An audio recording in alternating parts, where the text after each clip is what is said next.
جمع الوسائل میں لکھا ہے کہ الاغتنام سنت لا سجما فی الصلاۃ، سنت ہے خاص طور پہ نماز کی۔ تو یہ علماء کا شان ہے، علماء کا شناخت ہے، لیکن افسوس کہ آج کل ہم اس چیز کو بالکل نظر انداز کر چکے ہیں، ترک کر چکے ہیں۔ آیت کی سنت پر عمل، ہر سنت پر عمل۔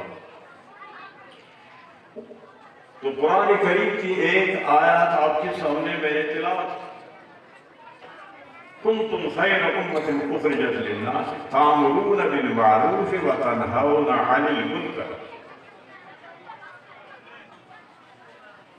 قرآن کریم میں فضائل ہے، احادیث میں فضائل ہے، لیکن اصل ذمہ داری علماء کا امر نہی پر عمل ہے۔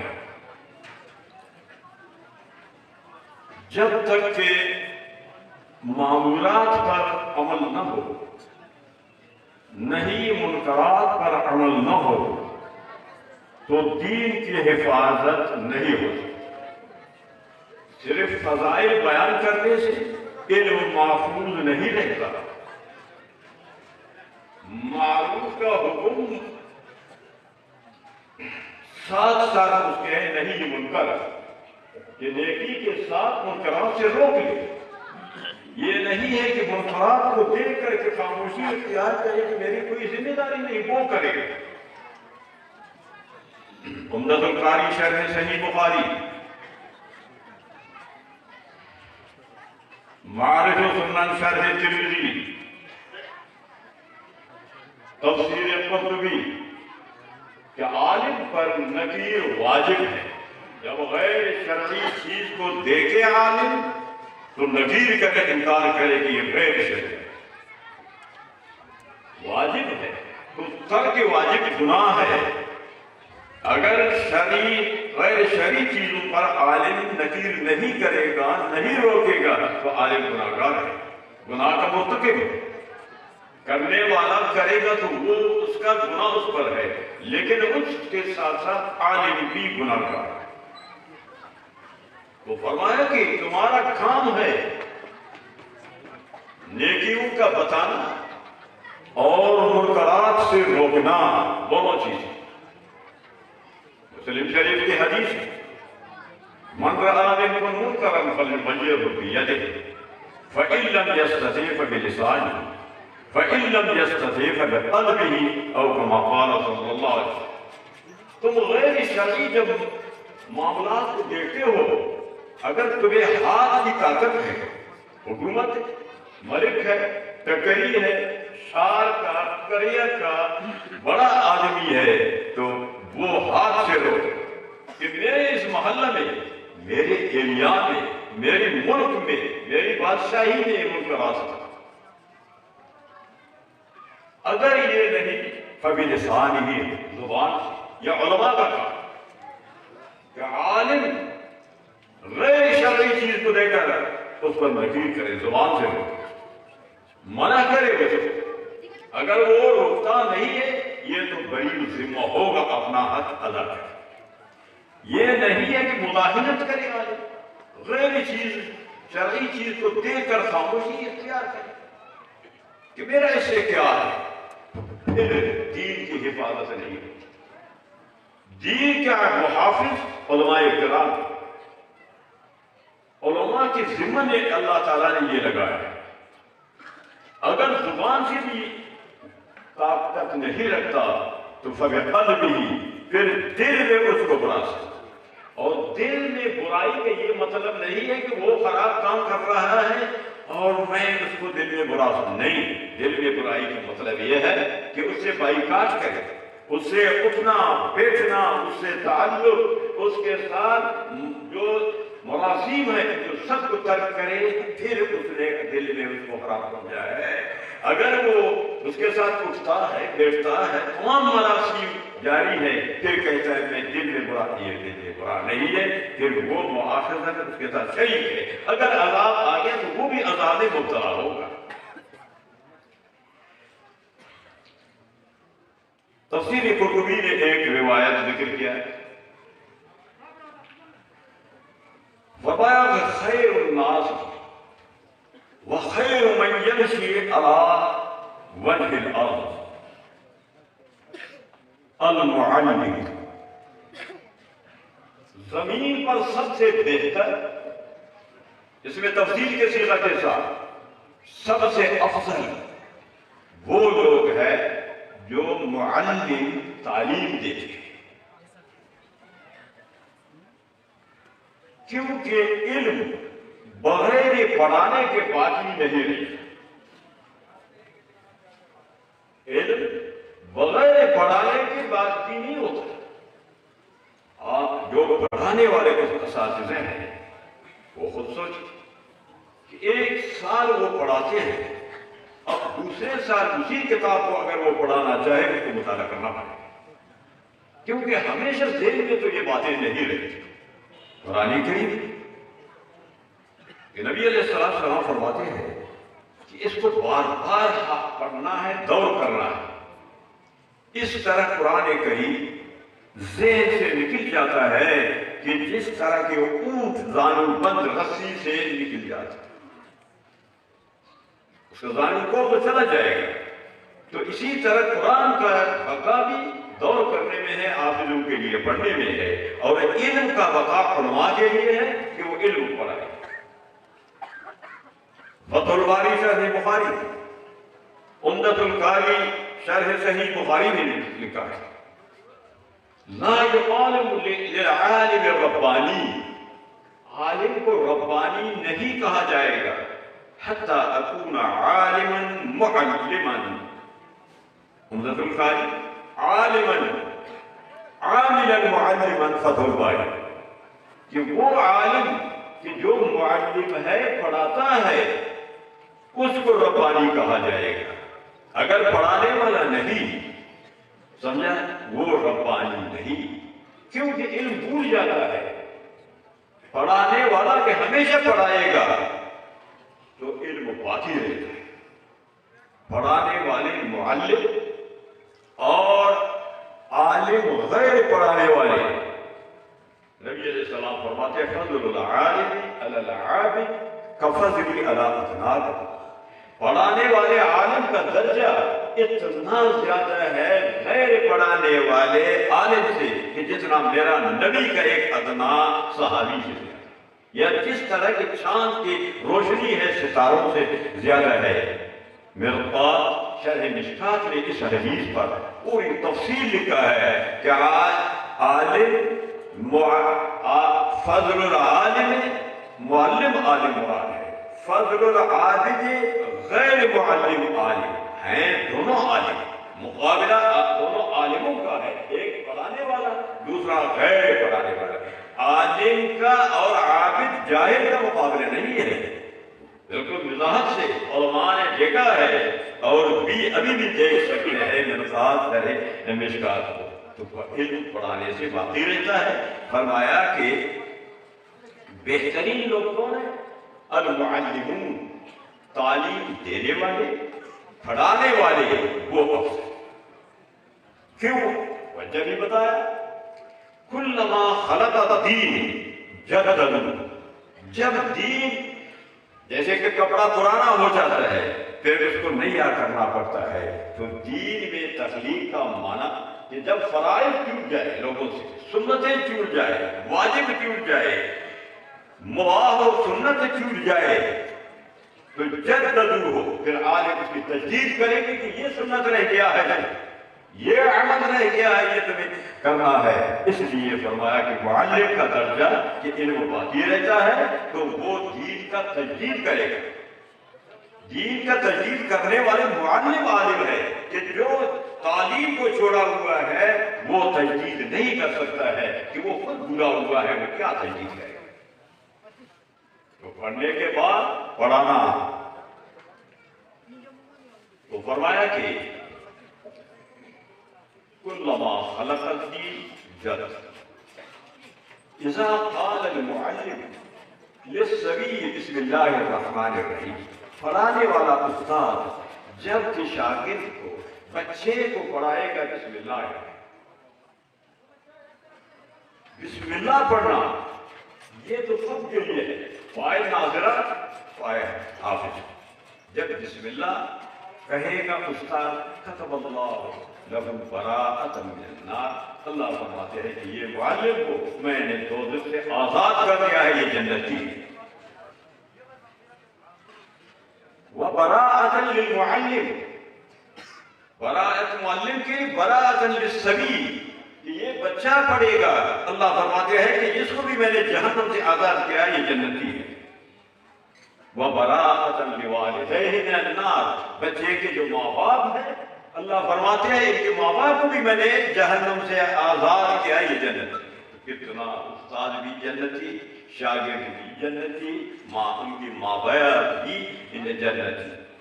حضرت انس رضی اللہ تعالیٰ عنہ ایک روایت ہے، فرماتے ہیں کہ من سرہ ان ينظر الى اتقاء اللہ من النار، جو شخص خوش ہوتا ہے کہ میں ان لوگوں کو دیکھوں کہ جن کو اللہ نے جہنم سے آزاد کیا، جنتی ہے، تو فَلْيَنْظُرْ إِلَى الْمُتَعَلِّمِينَ، وہ طالب علم کی طرف نظر آئے۔ معمولی بات نہیں کہ معاشرہ میں لوگ کہیں کہ سچا نے یہ قرآن پڑھتا ہے کہ اپنا زندگی ضائع کیا، یہ کیا ترقی کر سکتا ہے؟ جو ترقی علماء کو حاصل ہے کسی کو نہیں، جو ترقی علماء کو حاصل ہے کسی کو نہیں ہے۔ دنیا بھی ان کے لیے، آخرت بھی ان کے لیے۔ کمانے والے کتنا محنت کرتے ہیں، کماتے ہیں، رات و دن تکلیف اٹھاتے ہیں، سفر کرتے ہیں، اور قرآن پڑھنے والے کو دیتے ہیں، کہتے ہیں اگر یہ دعا کرو، کون افضل ہے؟ عقل سے سوچنا چاہیے، سمجھا نا؟ یہ بھیک مانگنے والے نہیں ہے، یہ یہاں بیٹھ کر کے اللہ تعالیٰ کمانے والوں کو مجبور کرے گا، آؤ ان کی خدمت کرو اور ان سے دعائیں لے لو۔ افضل ترین لوگ ہیں انبیاء کے بعد علماء۔ زیادہ وقت نہیں لوں پرواہ مت کرو، سمجھا نا؟ بارش تک نہیں کرے گا انشاءاللہ۔ اللہ تعالیٰ آپ لوگوں کا ہمارا کمزوری کو دیکھتا ہے، اسی انتظار میں اللہ تعالیٰ نے رحمت کی چند قطرہ گرایا، جو رحمت کی قطرہ ہاں جو اللہ کا منشا ہے۔ اچھا، تو قرآن کریم کے حافظوں کا چونکہ دستار بندی ہے کہ جو قرآن حفظ کر کے آج ان کے اعزاز میں یہ پروگرام رکھا گیا ہے، تو آپ سب ان لوگ ان کی عزت کے لیے آئے گا۔ کون سا تم پر ڈنڈا چڑھایا کہ آؤ تم حافظوں کو دیکھو؟ تمہارے دل کو پھیرا کہ جاؤ دیکھو، کوئی حکومت نہیں، کوئی تمہارے اوپر جبر نہیں ہے، خوشی سے آئے۔ تو قرآن کریم یہ شعائر اللہ ہے۔ ذالک ومن یعظم شعائر اللہ فإنہا من تقوی القلوب، اسی طرح ہے نا، غلط تو نہیں پڑھا۔ تو فرمایا قرآن کی تعظیم، قرآن شاعر ہے، اس کا تعظیم یہ وہ شخص کرے گا جس کے دل میں خدا کا خوف ہو، ڈر۔ خوف کا معنی ڈر کا ہے، مناہی سے بچانے کا ہے، کہ جس کے دل میں خوف ہے وہ قرآن کا تعظیم کرے گا، تو قرآن والوں کا بھی وہ عزت کرے گا، حافظوں کا عزت کرے گا، علماء کا عزت کرے گا۔ قرآن شعائر اللہ ہے۔ شعائر کا معنی ہے کہ وہ چیز کہ جو مسلمان کی، مومن کی علامت ہے، بس۔ قرآن کو مومن پڑھے گا، یاد کرے گا، کافر نہیں پڑھے گا۔ قرآن کی عزت کافر نہیں کرے گا، مومن کر لے گا۔ تو ہر وہ چیز کہ مومن کی علامت ہے اس کو شعائر کہتے ہیں۔ جمعے کی نماز یہ شعائر اللہ ہے، کیونکہ جمعے کی نماز بغیر مومن کے کافر نہیں پڑھتے، مومن پڑھتے، شعائر اللہ ہے۔ آذان شعائر اللہ ہے، یہ مومن کی علامت ہے۔ نبی علیہ السلام تشریف لے جاتے غزوات میں یا لشکر کو بیٹھ کے فرماتے انتظار کرو، صبح اگر اس شہر سے آذان آ گئی تو آج حملہ مت کرو کہ وہ مومن ہے، میں مرقات میں لکھا ہے کہ ایسا نہ ہو کہ ایک مومن قتل ہو جائے، ایک مومن کا بھی قتل جائے۔ تو قرآن شعائر اللہ، جمعے کی نماز شعائر اللہ، آذان شعائر اللہ، خطنہ سنت شعائر اللہ۔ امام محمد فرماتے ہیں اگر کسی شعر میں آذان خطنہ کا سنت کو ترک کیا گیا اس سے جہاد کیا ہے، جہاد۔ اور مسجد یہ بھی شعائر اللہ، مسجد یہ شعائر اللہ ہے۔ تو شعائر اللہ کے توحید سے ایمان چلا جاتا ہے اور اسلام سے خارج ہے۔ تو مسجد یہ بھی مسلمان کی علامت ہے، جہاں مسلمان ہے وہیں مسجد، تو مسجد شعائر اللہ ہے۔ اگر آپ علماء اس چیز کو برا سمجھے کہ ہم منکرات پر نکیر نہ کریں کہ لوگ ناراض ہوں گے، تو پھر عند اللہ مجھے، اگر اللہ کے ہاں اپنے کو بری کرنا چاہتے ہو تو منکرات پر آپ کو نکیر کرنا ہوگا، خواہ اس کو مولوی کرے، اس کو حاجی کرے، مسلمان جو بھی کرے گا تمہیں روکنا ہوگا کہ یہ تامرون بالمعروف تنہون عن المنکر، یہ آپ کا ذمہ داری ہے۔ سندھ سکر میں 17 مسجد حکومت نے سے ایک عالم مولانا راشد سورو صاحب کڑے ہوئے، مقابلے میں کڑے ہو گئے، تو وہ 17 مسجدیں حکومت نے ان کو بنانے کا تسلیم کیا باہر۔ اگر وہ سامنے نہ آتے تو اور بھی مسجدیں اسی طریقے سے شہید ہوتے۔ اور یہ سنت مولانا تاج محمد امروٹی رکھا کہ اس نے ایک چھوٹی سی مٹی کی مسجد جل کر ناہر انگریز کے زمانے میں آ رہا اور کڑے ہو گئے کہ میں اس کو شہید کرنے کے لیے۔ حکومت نے زور لگا کہ آپ کو جس طرح چاہے دنیا میں ایسا مسجد نہ بنا کے دیں گے۔ فرمایا کہ مجھے مسجد کی ضرورت نہیں ہے، اس مسجد کا احترام باقی ہے، قیامت تک یہ مسجد ہے، عرش تک، فرشتہ تک، اس میں کوئی مکان بنا یا نہیں جاتا، بننا جائز نہیں ہے۔ چلو مسجد کے اندر اللہ کا گھر ہے تو آپ برا نہ سمجھانے کے لیے مجھے ضرورت ہے۔ کوئی مرد عورت میاں بیوی کسی کے ہاں آ جائے کہ مولوی صاحب ایک رات ہمیں اس مسجد میں چھوڑو کہ ہم حق ادائی کریں، تو کیا یہ چھوڑ سکتا ہے اس کو؟ تو مسجد کو مکان بنانا تو مانا جمع گاہ بن گیا، تو یہ جائز نہیں ہے کہ مسجد میں ایسے عمل کیا جائے۔ تو امروٹی رحمت اللہ علیہ مسجد کے لیے قربانی پیش کی۔ علماء آئے سمجھانے کے لیے آپ کیا کر سکتے ہیں حکومت میں کہ مقابلہ ہے؟ فرمایا کہ جہاد کے لیے نام لکھو، جن کو جہاد کرنا ہے قربانی دینا ہے۔ حضرت خود مسجد کے اندر بیٹھ گئے، سمجھانا مجاہدین جمع ہو گئے، انگریز نے مشنری لایا، جو بھی سر لگاتے وہ گر کر مر جاتا، جو بھی سر لگاتے گر کر مر جاتا۔ انگریز عاجز ہو گیا، کہا جو آپ کہیں گے اسی طرح سمجھانا ایک مرد مجاہد کی سمجھ ایک اللہ والے کے قربانی سے آج بھی وہ مسجد نہر کے اندر فرمایا کہ پیلروں پر مسجد کو بناؤ، نیچے سے نہر گزرے لیکن مسجد ختم نہیں ہو۔ آج کئی دفعہ میں گیا ہوں، جو بھی جانا چاہے کہ اس طرح میں امروٹ شریف میں وہ آج بھی ہمیں ملے گا۔ تو یہ ہمارے آپ کے لیے سبق ہے کہ ہمیں اور آپ کو بھی ایسے قربانی دینا ہے، کرنا ہے شاعر اللہ کے لیے۔ تو مسجد شاعر اللہ، یہاں بھی حکومت نے کچھ مولویوں کے غداری سے، کچھ مولویوں کے ایمان فروشی سے مسجدوں کو شہید کیا کہ کچھ مولوی فتویٰ دیتے ہیں جواز کا، حکومت کو راستہ دیتے، پھر حکومت ان کو شہید کر۔ لیکن اگر آپ مولوی کے ہاتھ میں آ جائے مسجد، آپ اس کو شہید کریں گے، اس کا زمین فروخت کریں گے، پھر بھی ایک ڈاکہ آپ سے حکومت اچھی ہے کہ وہ اس کو فروخت کر رہا ہے، شہید کر رہا ہے، آپ مولوی شہید بھی کریں گے، فروخت بھی کریں گے اس کی زمین کو۔ وہ ایک غلام تھا، مالک یہ میدا آٹا کا کھانا کھاتے تھے، روٹی، اس کو بغیر چلنی والا۔ دلال کو کہا کہ مجھے میرے مالک کو کہو مجھے بیچا۔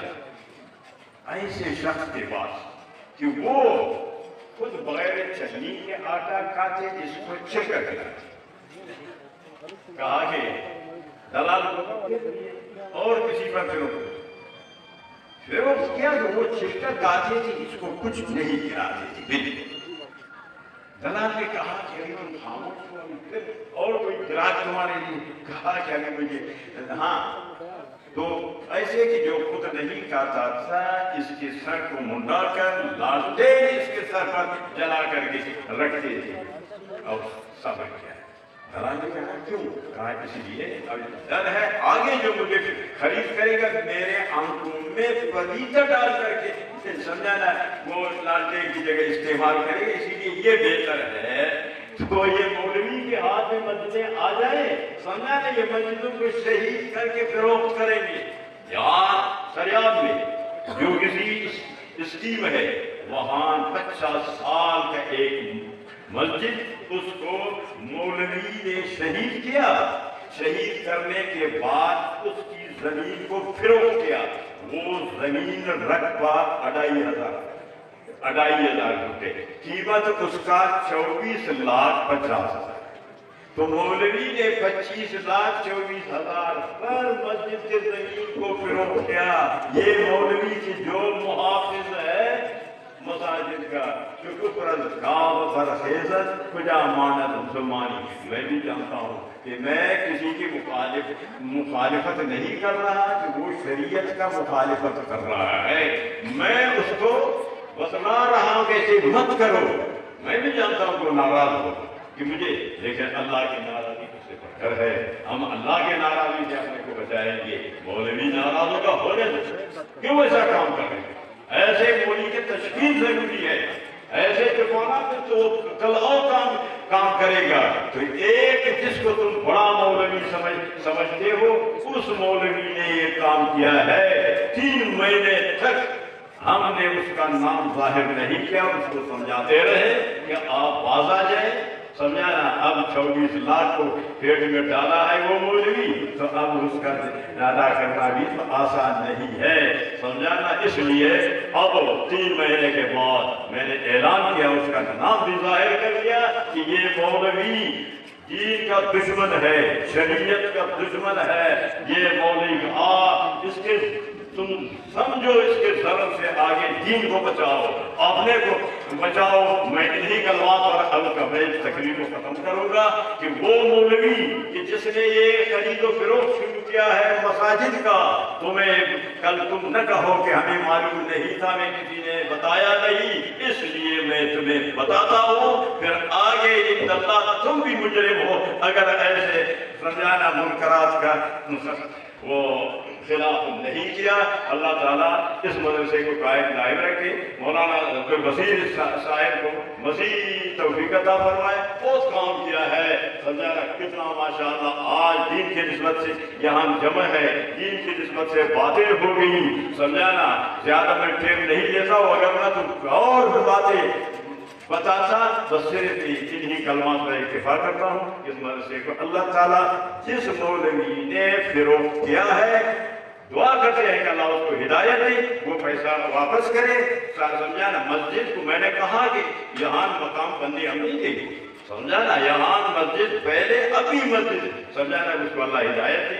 وہ جس خریدنے والا اس نے کہا میرا پیسہ مجھے مل جائے میں قبضہ چھوڑ دوں گا، صحابہ سے جائے لینے جائے، ڈرتے ہیں قرآن سے، مسجد سے، ملا نہیں ڈرتا ہے، سمجھانا۔ اللہ تعالیٰ آپ لوگوں کے بھی دل میں خوف خدا پیدا کرے۔ وہ مولوی کی جس نے بیچا ہے، ایک سے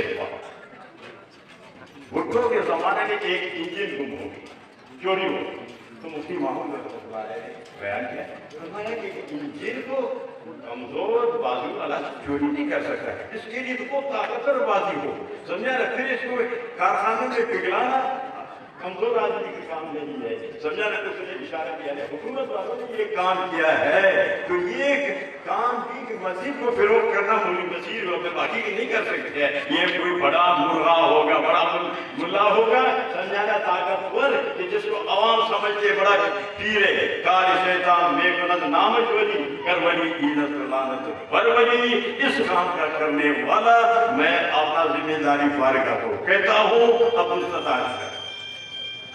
آخر دعوان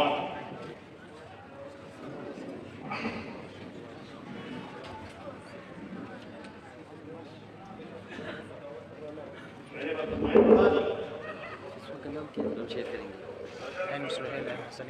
گے.